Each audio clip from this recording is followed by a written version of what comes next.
Hello everyone out there in the waking world, it's Vlogging Johnny once again. Kind of sitting here chilling with my vintage X-Files shirt. I'm sorry, I'll never say vintage again. I am not a hipster. Ignore the beard.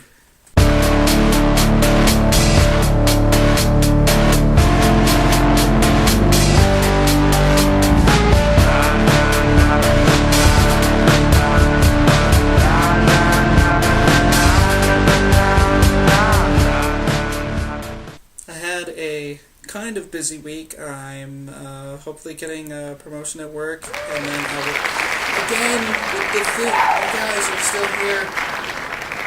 Fine. Anyway, so I had recently published a cover song of 21 Pilots, House of Gold, and you can still find it here at this link.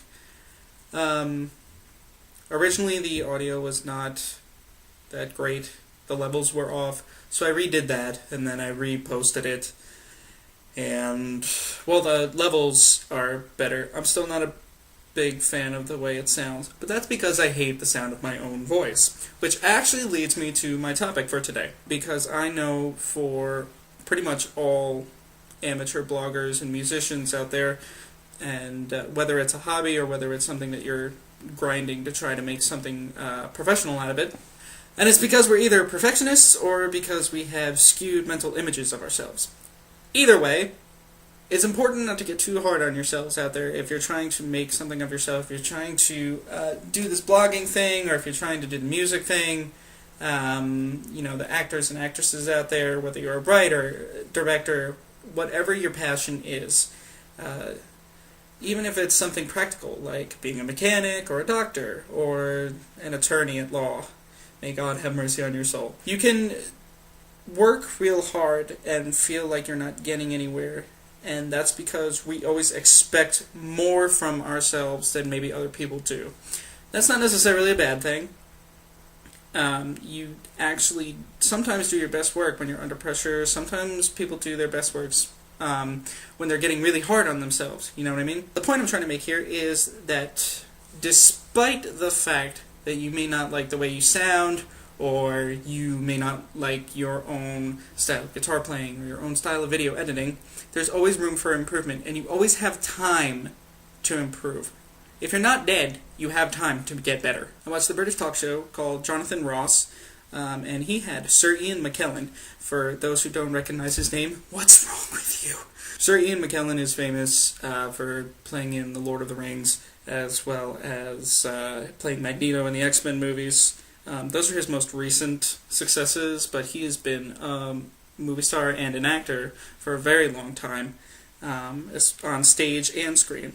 He actually admitted that he sees himself as someone who's still learning. So when you think about it, somebody who has been around for so long, I'm not calling him old. For a guy like that, who's so prolific in his body of work, and who has done such amazing jobs in so many movies, and as well as plays, for him to admit that he's still learning, that he's still honing his craft, that gives hope to some of the amateurs out there, to some of the ones who have a dream of making it big, even if they haven't gotten there yet, who's got two thumbs and is trying to make something of himself. This guy. Now, it's not all lollipops and rainbows that I'm trying to hawk to you right now. I've always felt kind of like a philosophy that the way a person defines themselves is how they deal with failure. Some people say that it's how you deal with success, but in my opinion, it only takes one great success to make it. And then some people have been riding that success forever. Kardashians. See, when you lose, because everybody loses, even the best of us, even the ones who hit every home run, and we do everything right, and we never get anything wrong, we lose. There's always a time when we screw up. And when that happens, you have to try and figure out how are you going to deal with it. Are you going to lay on the ground, cry, and throw a tantrum? Are you going to throw your hands up in the air and scream, "Oh, it's everybody else's fault but mine"? Or are you going to pick yourself up, dust your knees off, and say, well, that didn't work, time to try something else? And then you go and you try something else. Or maybe you try the same thing, but you do it in a different method. See, it's important to not quit. You also have to realize what your limitations are, mind you. You have to know what you can and can't do. For instance, I can't Tibetan throat sing. It's fascinating. I'll never be able to do it. Still can't do it. Nope. I can't do that crazy two-tone throat singing where you like whistle and sing at the same time. It's kind of creepy when you think about it. I also can't beatbox to save my life. I've tried. I've failed.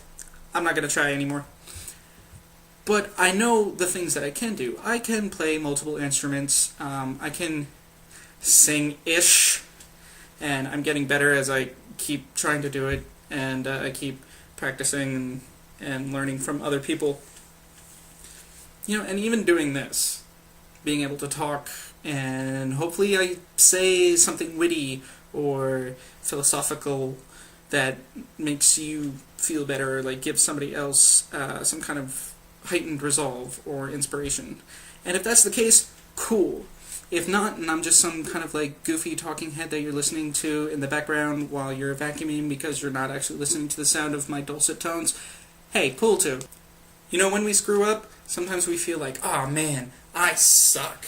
I shouldn't be doing this. I can't do it like such and such actor. Or even between us and our friends, we almost have an internal competition. I know I do the same thing. I listen to some of my friends who are actors and singers, and I think to myself, man, I can't do it like they do.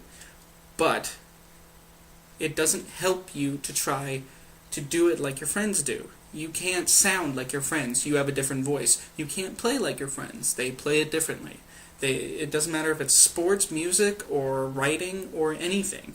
You're not going to do it like everyone else. You've got to find your own way. Now, sometimes that comes from imitation.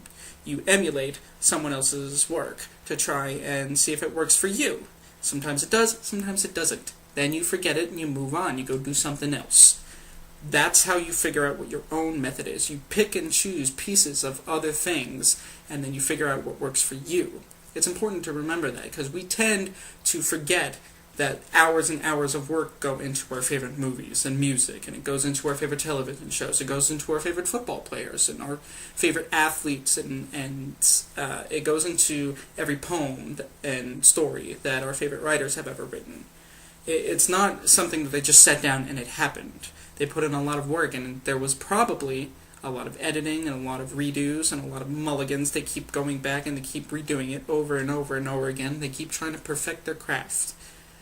Because nobody doesn't suck in the beginning.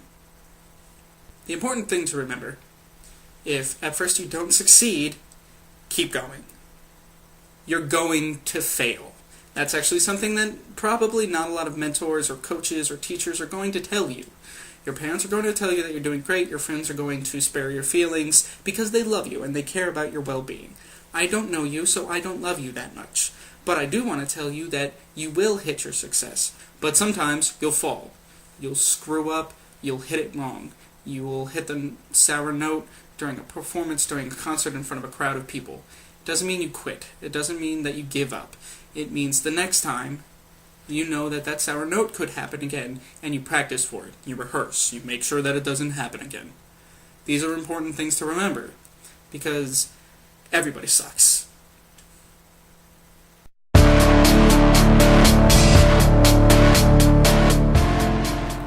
Anyway, I improved on... I'm going to do that again. And that's either because we're perfectionists, or it's because we have self-loathing, self-image. And it's either because we're perfectionists, or we have images of... wow, images. The way a man defines himself, and I guess you could say the way anybody defines himself, you shouldn't just say the way a man.